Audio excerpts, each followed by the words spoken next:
Princess Elena sat quietly in the grand library of Valdoria Palace, her fingers tracing the edges of an old book about ancient kingdoms. At 25, she had grown tired of the endless parade of suitors who came seeking her hand in marriage. Each one seemed more interested in her royal title than in knowing who she truly was as a person. The kingdom of Valdoria was small but wealthy, nestled between towering mountains and peaceful valleys. Princess Elena was the only heir to the throne, which made her marriage a matter of great importance to the royal council and her aging father, King Marcus. For months, ambassadors from neighboring kingdoms had been arriving with portraits and proposals from princes and dukes, all hoping to secure an alliance through marriage. Elena had rejected them all. Some were too arrogant, others too shallow, and a few seemed genuinely kind but lacked the intelligence she craved in a companion. Her father was growing increasingly worried about the future of their kingdom without a strong alliance through marriage. One rainy Tuesday morning, an unexpected visitor arrived at the palace gates. Lord Richard Ashworth, a minor noble from the distant kingdom of Thornfield, requested an audience with the king. Unlike the other suitors, he came alone, without fanfare or gifts. His clothes were simple but well-made, and he carried himself with quiet confidence rather than boastful pride. When Lord Richard was presented to the royal family, he surprised everyone by requesting permission to court Princess Elena, not for political gain, but because he had heard stories of her intelligence and kindness from traveling merchants. He spoke honestly about his modest estate and his genuine desire to find a partner who shared his love of learning and helping their people. Elena found herself intrigued by this unusual man, who seemed more interested in discussing books and governance than in impressing her with tales of his wealth or accomplishments. Over the following weeks, Richard visited the palace regularly, and the two spent hours walking in the gardens and talking about everything from philosophy to farming techniques. The royal council was less impressed. Lord Richard's kingdom of Thornfield was small and not particularly wealthy. His family name, while respectable, did not carry the political weight they had hoped for in Elena's marriage. Several council members urged the king to encourage more prominent suitors, but Elena had made her feelings clear. If she was to marry for the good of the kingdom, she wanted it to be to someone she could genuinely respect and care for. King Marcus watched his daughter's growing happiness with mixed feelings. He could see that Richard made Elena smile in a way no other suitor had managed, but he also felt the pressure from his advisors to secure a more advantageous political alliance. The neighboring kingdom of Mordain had been making subtle threats about trade routes, and a marriage alliance with a more powerful kingdom might provide better protection. As autumn approached, Elena and Richard had grown close, spending almost every day together. Richard had proven himself to be intelligent, kind, and genuinely interested in the welfare of common people. He often spoke about improvements he had made to his own lands and his dreams of creating better lives for farmers and craftsmen. Elena found his passion for justice and fairness deeply attractive. However, there was something mysterious about Richard that Elena couldn't quite understand. Sometimes she caught him staring thoughtfully into the distance, as if he was carrying some heavy burden or secret. When she asked about his family or his childhood, he would answer briefly and then change the subject.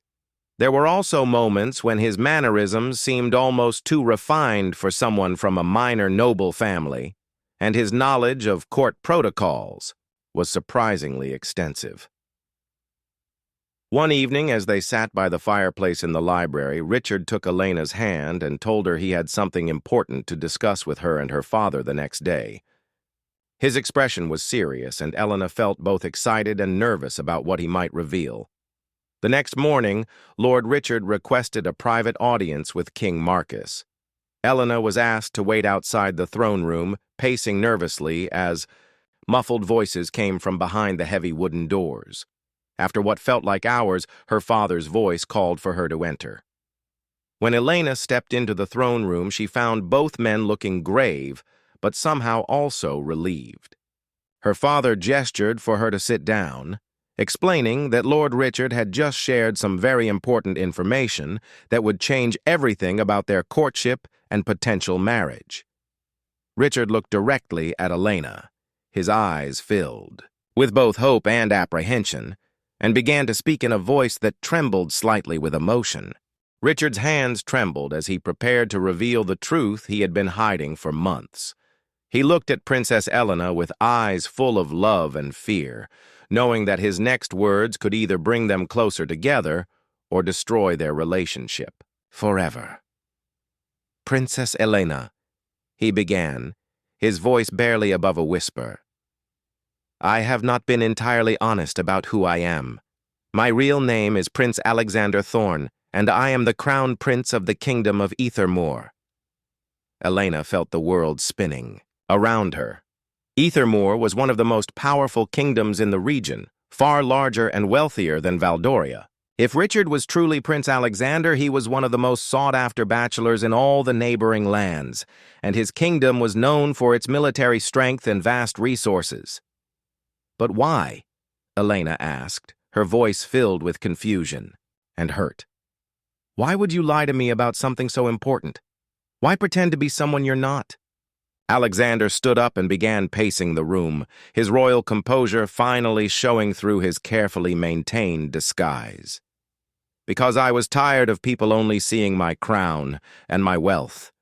Every princess, every noble lady who was presented to me only cared about my title and what marriage to me could bring to their family.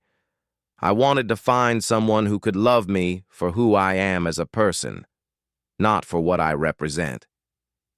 King Marcus, who had been quietly listening, leaned forward in his throne. "You mean to tell me that you deliberately hid your true identity to test my daughter's feelings?" "Not to test her, Your Majesty," Alexander replied quickly. "To protect both of us from the complications that my real identity would bring. I needed to know that Elena could care for Richard Ashworth, a minor lord with a modest estate and simple dreams, before I revealed that I am Prince Alexander, with all the responsibilities and pressures that come with that title." Elena felt a mixture of emotions washing over her. Anger at being deceived, confusion about what this meant for their relationship, and underneath it all, a strange sense of relief. The mysterious air that had always surrounded Richard now made perfect sense. His refined mannerisms, his extensive knowledge of court life, his passionate understanding of governance, it all fit together now. "So when you spoke about your dreams of helping common people, about improving life for farmers and craftsmen, were those lies too?" Elena asked, her voice sharp with pain. Alexander stopped pacing and knelt beside her chair. "No, Elena. Everything. I told you about my beliefs, my dreams, my values. All of that was completely true. That's exactly who I am and what I want to achieve as a ruler. The only thing I hid was my name and my kingdom." King Marcus studied the young man carefully. "If you are truly Prince Alexander of Ethermoor, then your marriage to Elena would create one of the strongest alliances in our region. But it also means you deceived us for months. How can we trust that your feelings for my daughter are genuine?" "Because," Alexander said, looking directly at Elena, "I fell in love with a woman who challenged my ideas, who made me think differently about leadership, who cared more about the welfare of her people than about impressive gowns or grand parties. I fell in love with Elena, not with Princess Elena. And I hope that the woman I love can understand why I needed to be sure she felt the same way." Elena stood up and walked to the tall windows overlooking the palace gardens where they had spent so many hours talking. "You're asking me to believe that the man I've grown to care about is real, even though you've been living a lie this entire time." "I understand your anger," Alexander said softly. "But please consider this.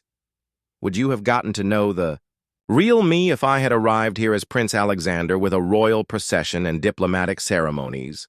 Would we have had those quiet conversations about books and dreams?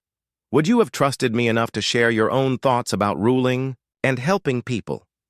Elena turned back to face him, her eyes filled with tears she was trying hard not to shed. "You're probably right. I would have been too intimidated, too aware of the political implications to let myself get to know you naturally. But that doesn't make what you did feel less like a betrayal." King Marcus cleared his throat. "Prince Alexander, your true identity certainly changes the political aspects of this courtship. An alliance with Ethermore would be incredibly beneficial for Valdoria. But my primary concern is still my daughter's happiness. Elena, what are your feelings about this revelation?" Elena was quiet for a long moment, thinking about all the conversations she had shared with the man she knew as Richard.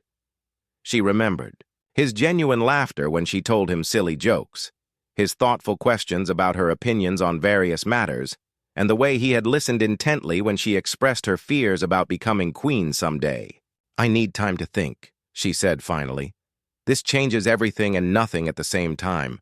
The man I've been falling in love with is still here, but now I have to reconcile that with the fact that he's also one of the most powerful princes in our region."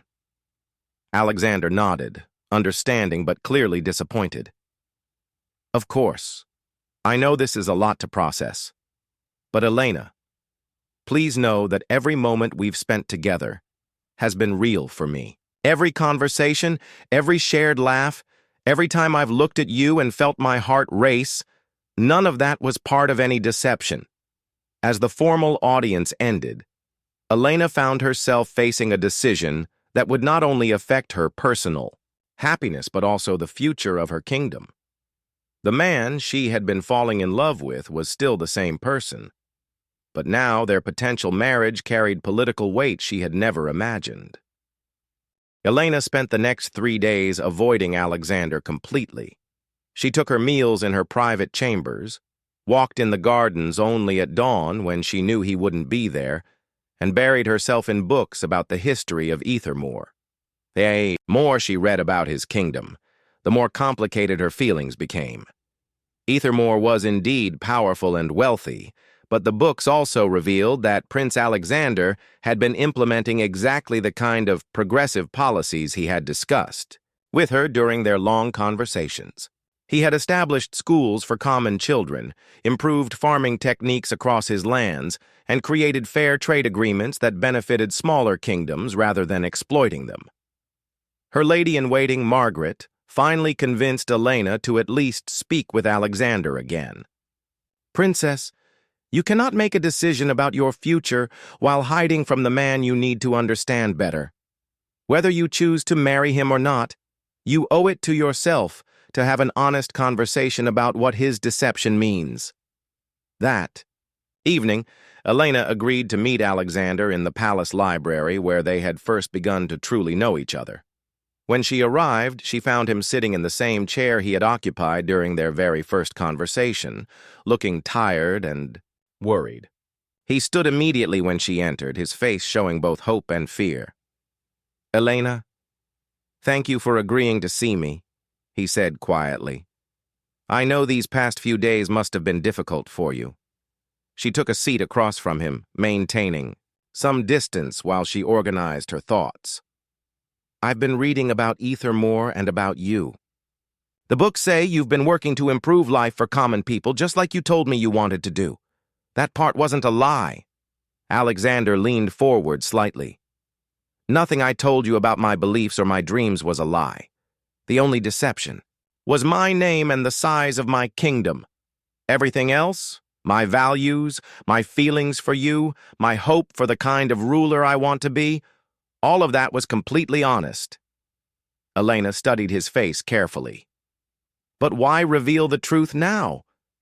You could have continued the deception until after we were married. Why risk everything by telling me who you really are?" "Because I realized I couldn't build a life with you based on a lie, no matter how well-intentioned it was," Alexander replied, "and because something happened that made it impossible to continue hiding my identity." Elena felt a chill run down her spine. "What happened?" Alexander stood up and walked to the window, his shoulders tense with worry. 3 days ago, I received an urgent message from my council in Ethermore. The kingdom of Mordain has begun assembling troops near our borders. They're planning to invade both Ethermore and Valdoria simultaneously, thinking they can divide our attention and conquer us separately. The color drained from Elena's face. Mordain was known for its aggressive expansion policies and ruthless military tactics. If they were planning to attack both kingdoms, it meant war was coming, whether she and Alexander married or not. My advisors don't know where I am, Alexander continued. They believe I'm traveling incognito to study the military capabilities of various kingdoms. They expect me to return immediately to prepare for the possible war.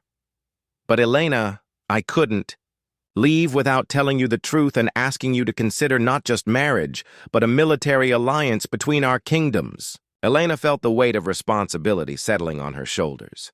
This was no longer just about her personal feelings or even about political advantage. This was about the survival of her people and her kingdom.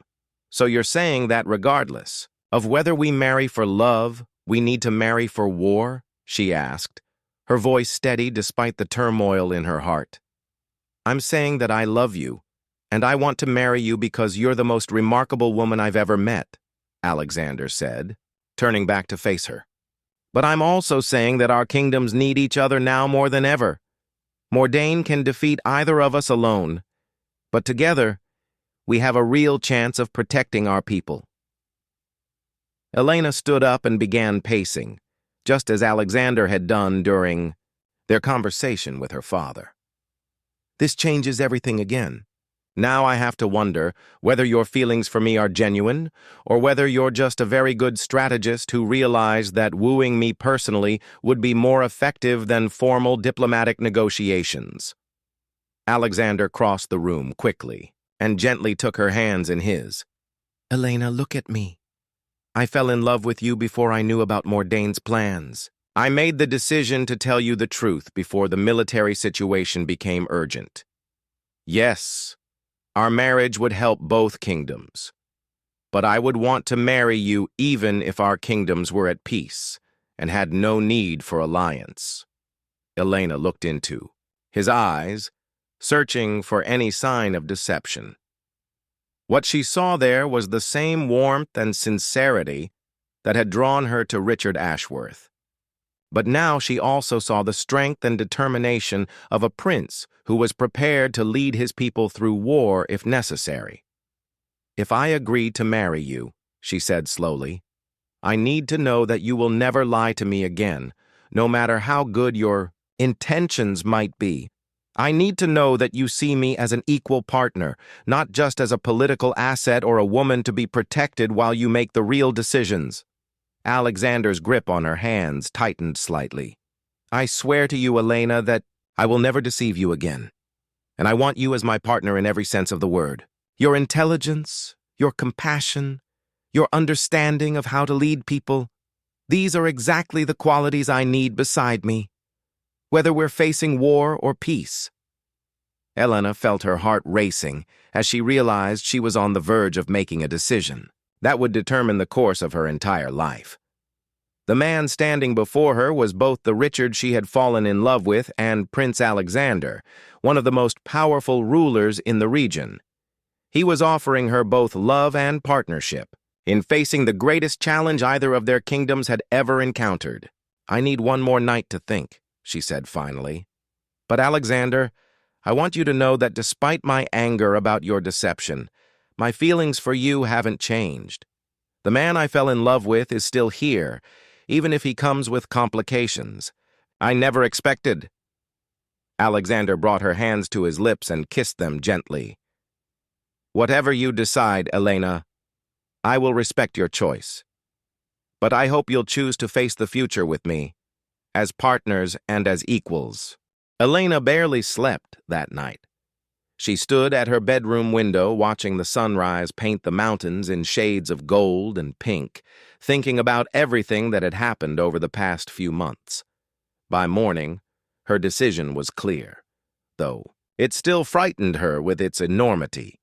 She dressed carefully in her finest gown and asked her father to arrange a formal meeting with Alexander in the throne room. When she entered, she found not only Alexander waiting for her, but also several members of the royal council who had been informed of the true situation overnight. "Prince Alexander," Elena said, her voice carrying the formal authority she had been trained to use since childhood. "I have made my decision regarding your proposal of marriage and alliance between our kingdoms." Alexander stood at attention. Every inch the royal prince he truly was, but Elena could see the anxiety in his eyes as he waited for her answer. "I accept both your proposal of marriage and the alliance between Valdoria and Ethermoor," Elena announced. "But I have conditions that must be agreed to before we proceed." A murmur of relief and excitement went through the council members, but Alexander remained focused entirely on Elena. "What conditions?" he asked. Elena stepped forward, her chin raised with determination. "First, this must be a true partnership in all things. I will not be a decorative queen who smiles and attends ceremonies while you make all the important decisions. If we are to face war together, we plan strategy together. If we are to rule together someday, we govern as equals." "Agreed," Alexander said immediately. "I would want nothing less from you." "Second," Elena continued, "we will be completely honest with each other from this moment forward. No more deceptions, no matter how well-intentioned. If we're to trust each other with our lives and our kingdoms, we must trust each other with the truth." "Completely agreed," Alexander replied, his voice firm with conviction. "Third, we will hold our wedding ceremony immediately, within the week. If Mordain is planning to attack, we need to present a united front as quickly as possible. But after the political ceremony, I want time for us to truly get to know each other as husband and wife before we're forced into battle." Alexander smiled for the first time since she had begun speaking. "I think that's wise. We've built a strong foundation, but marriage is different from courtship." King Marcus stepped forward, beaming with pride at his daughter's strength and wisdom. "Prince Alexander, do you accept Princess Elena's conditions for this marriage alliance?" "I accept them gladly, Your Majesty," Alexander replied. "In fact, I couldn't imagine a better partner to face whatever challenges lie ahead." The next few days passed in a whirlwind of activity. Messages were sent immediately to Ethermoor announcing Prince Alexander's engagement and requesting that his military advisors travel to Valdoria to begin coordinating defense plans. Elena worked closely with her father's council to prepare for the integration of their kingdom's resources with those of Ethermoor. Alexander proved true to his word about treating Elena as an equal partner. When his military advisors arrived, he insisted that Elena be present for all strategic meetings. Her insights about local geography and trade routes proved invaluable in developing their defense plans. The advisors, initially surprised to see a princess so involved in military planning, quickly came to respect her intelligence and strategic thinking. Elena also discovered that Alexander had not exaggerated his progressive policies. His advisors spoke with genuine enthusiasm about the schools and agricultural improvements he had implemented in Ethermoor. They also revealed that he had specifically chosen to court Elena after hearing reports from traveling merchants about her kindness to common people and her innovative ideas about governance. "The prince told us he was looking for a queen who would help him build a better kingdom, not just maintain the status quo," one advisor confided to Elena. "When he heard about your work establishing medical clinics in rural areas of Valdoria, he knew you were someone he needed to meet." The wedding ceremony was held on a crisp autumn morning in the great cathedral of Valdoria. Despite the rushed timing, Elena felt beautiful in her grandmother's wedding gown, and Alexander was more handsome than ever in his formal royal attire. As they exchanged vows, Elena realized that her feelings for him had deepened rather than diminished since learning his true identity. During the ceremony, when Alexander promised to love, honor, and cherish her as his equal partner in all things, Elena felt a sense of rightness that surprised her. This man, whether he called himself Richard or Alexander, was exactly the partner she had been hoping to find. After the political formalities and celebration feast, Elena and Alexander finally had a few hours alone together as husband and wife. They walked through the palace gardens, where they had first fallen in love, talking quietly about their hopes and fears for the future. "Do you regret accepting my proposal?" Alexander asked as they sat beside the fountain where he had first told her about his dreams of helping common people. Elena considered the question carefully. "No, I don't regret it, but I'm terrified about what's coming.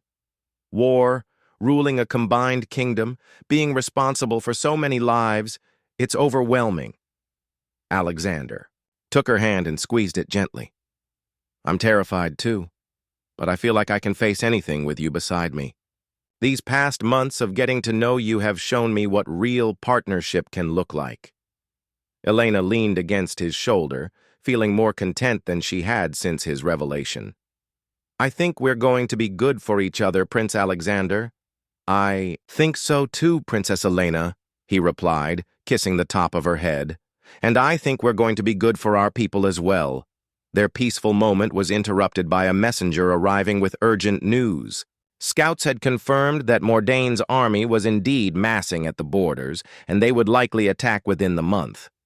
Elena and Alexander's honeymoon period was about to end, and their first real test as partners was about to begin. The war room in Valdoria Palace had never seen such intense activity. Maps covered every surface, and messengers arrived hourly with updates about Mordain's troop movements. Elena and Alexander worked side by side, coordinating the defense of both kingdoms with a efficiency that impressed even their most experienced military advisors. Elena proved to have a natural talent for military strategy that surprised everyone, including herself. Her knowledge of local terrain and supply routes, combined with her ability to think creatively about problems, led to several breakthrough insights about how to defend against Mordain's expected attacks. "If we can redirect the river here," Elena said, pointing to a spot on the map, "we can flood this valley and force Mordain's army to take the longer route through the mountains. That would give us an extra week to position our troops and also force them to fight on ground that favors our smaller, more mobile forces." Alexander studied her proposal carefully, then turned to his chief military advisor. "What do you think, General Morrison? Is Elena's plan feasible?" The grizzled old general, who had initially been skeptical about having a princess involved in military planning, nodded enthusiastically. "It's brilliant, Your Highnesses. We can have the river redirected within 10 days if we mobilize all available workers immediately." As the days passed, Elena and Alexander discovered that they worked together even better under pressure than they had during their peaceful courtship. They could finish each other's thoughts during strategy sessions, and they naturally divided responsibilities based on their individual strengths without any conflict or jealousy.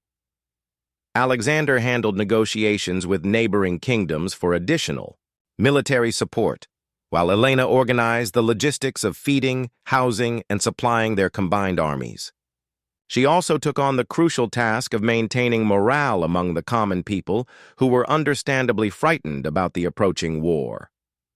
Elena's work with the civilians proved to be just as important as the military preparations. She organized the evacuation of vulnerable border villages, established supply lines for refugees, and created communication networks to keep families informed about the safety of their loved ones serving in the army. "The people trust you in a way they've never trusted any royal before," Alexander told her one evening as they reviewed the day's progress. "They see you as someone who genuinely cares about their welfare, not just someone giving orders from a palace." Elena looked up from the supply lists she was reviewing. "That's because I do care about them. These are our people, Alexander. If we can't protect them, then what's the point of being rulers?" 3 weeks into their preparations, they received unexpected news that changed everything. A messenger arrived from Mordain carrying a proposal from King Aldrich, the aggressive ruler who had been planning to invade both kingdoms. King Aldrich had learned about the marriage alliance between Elena and Alexander, and he realized that his Original plan of dividing and conquering the two kingdoms was no longer feasible. Instead, he was proposing a different kind of arrangement. A three-way alliance with a marriage between his daughter, Princess Lyanna, and whichever royal couple would accept a political union. "He's afraid," Alexander said after reading the proposal carefully. "He knows that Ethermoor and Valdoria united are stronger than Mordain, so now he wants to join us instead of fighting us." Elena frowned as she studied the message. But what exactly is he proposing? Lyanna is already married to the Duke of Westmere, and we're already married to each other. I think he's suggesting a formal alliance sealed by having Lyanna divorce her current husband and marry into our alliance somehow, Alexander replied. But the details are vague, probably intentionally. Elena and Alexander spent hours discussing the proposal with their advisors and with Elena's father. The military advantages of avoiding war were obvious. No soldiers would die, no villages would be destroyed, and the resources they had been preparing to spend on defense could instead be used to improve life for their people. However, there were serious concerns about trusting King Aldrich, who was known for breaking treaties when it suited his purposes. There were also questions about what role Princess Lyanna would play in any alliance, and whether she was willing to abandon her current marriage for political reasons. "I want to meet with Princess Lyanna directly," Elena decided. "If we're going to consider any kind of alliance involving her, I need to know what kind of person she is and whether she can be trusted." Alexander nodded. "I agree. We should also demand guarantees about Mordain's future behavior. An alliance is only as good as the honor of the people involved." Elena sent a carefully worded message to King Aldrich, agreeing to consider his proposal, but insisting that any negotiations include Princess Lyanna as a full participant, not just as a political pawn. She also requested detailed terms about what each kingdom would contribute to the alliance and what protections would be in place for all parties. While they waited for a response, Elena and Alexander continued their military preparations. They had learned not to trust completely in diplomacy, especially when dealing with someone as unpredictable as King Aldrich. "Whatever happens with this alliance proposal," Elena told Alexander as they walked through the army camp one evening, "I want you to know that these past weeks have shown me what a true partnership can be like.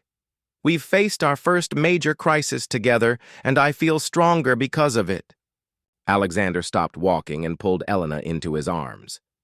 "I feel the same way. When I was pretending to be Richard Ashworth, I hoped I would find a partner who could stand beside me through difficult times. I never imagined I would find someone who could actually make me a better leader and a better person."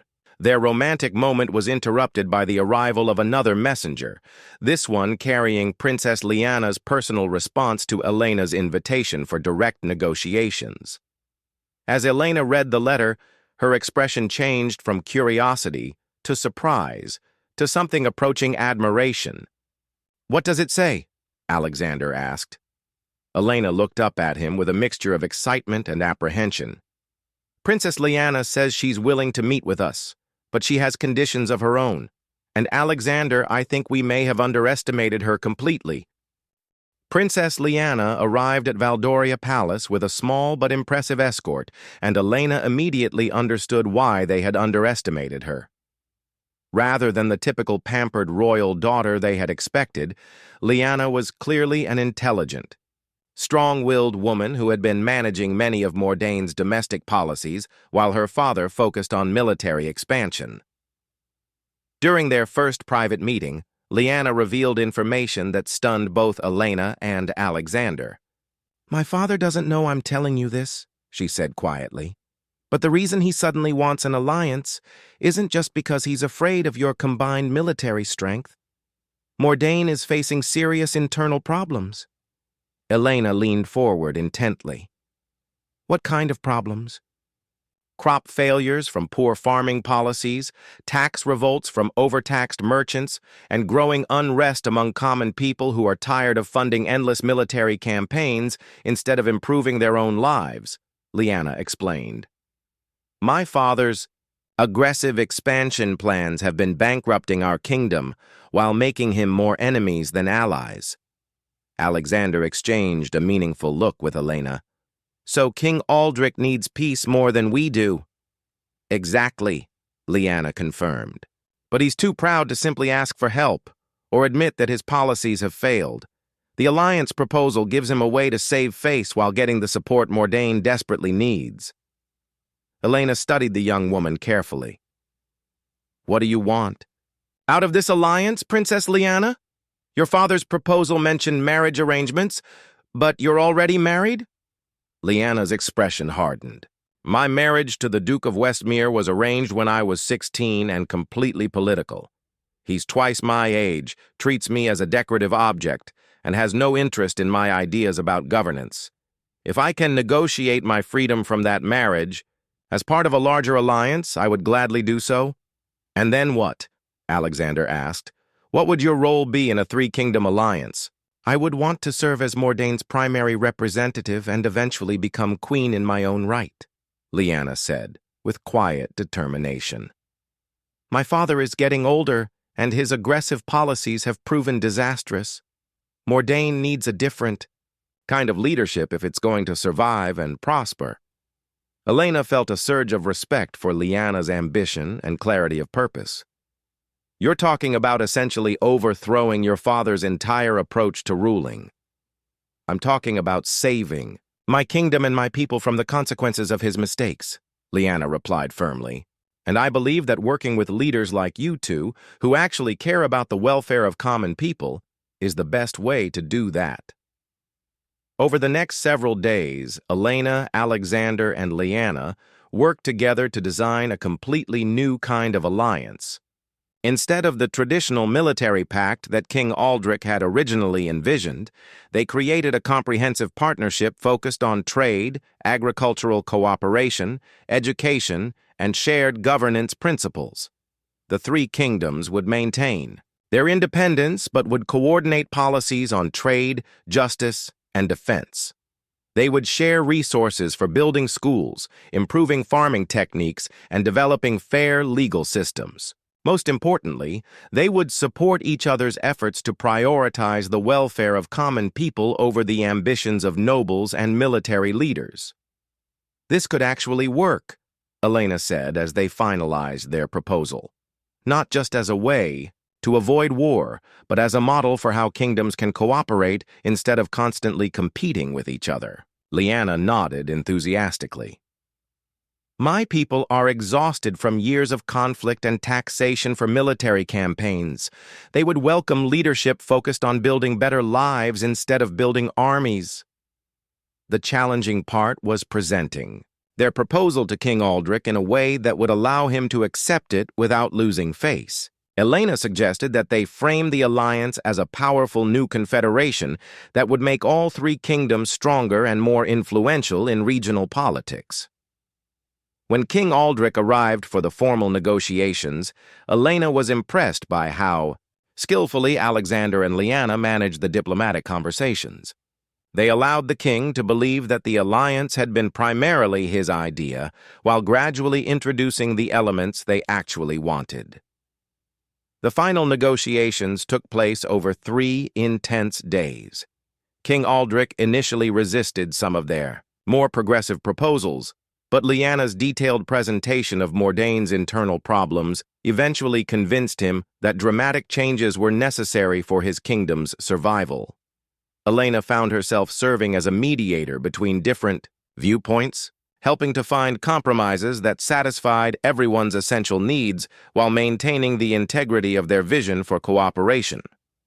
The final agreement was signed in a grand ceremony attended by representatives from all three kingdoms.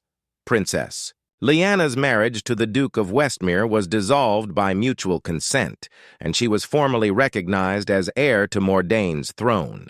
Elena and Alexander were acknowledged as the ruling couple of the new Valdoria-Aethermore Confederation, and all three kingdoms committed to the shared policies they had developed.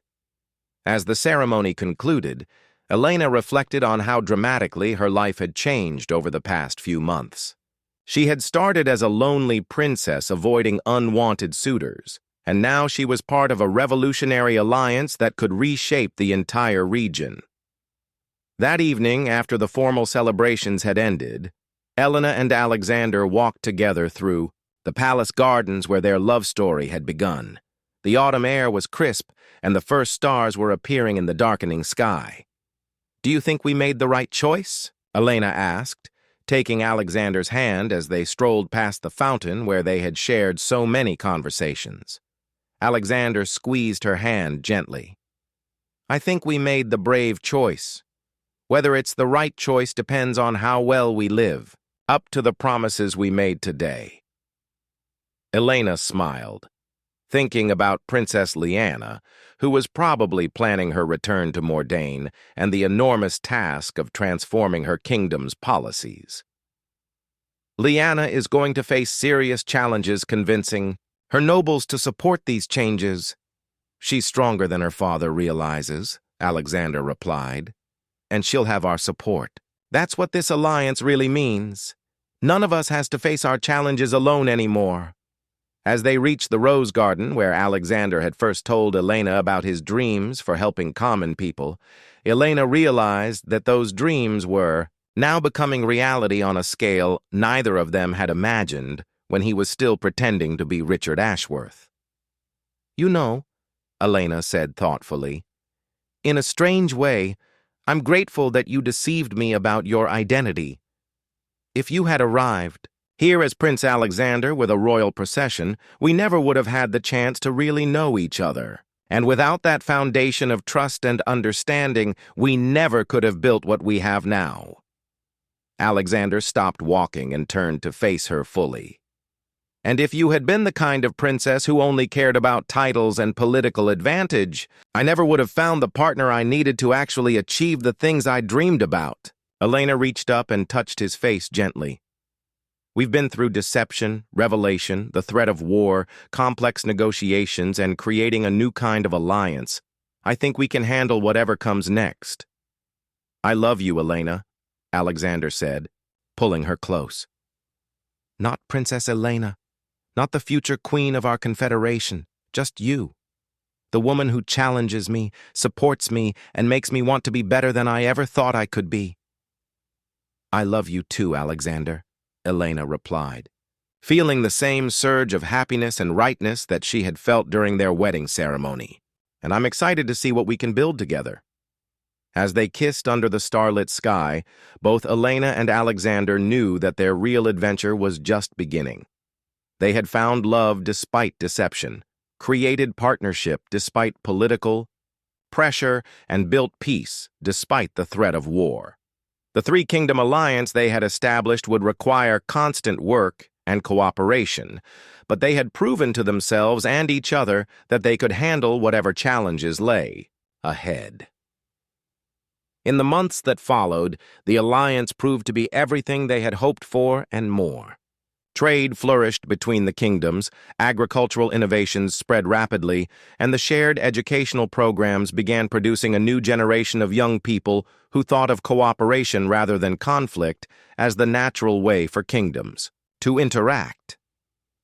Princess Leanna successfully transformed Mordain into a more peaceful and prosperous kingdom, earning the respect and gratitude of her people. Elena and Alexander's confederation became a model that other kingdoms began to emulate, creating a ripple effect of positive change throughout the region.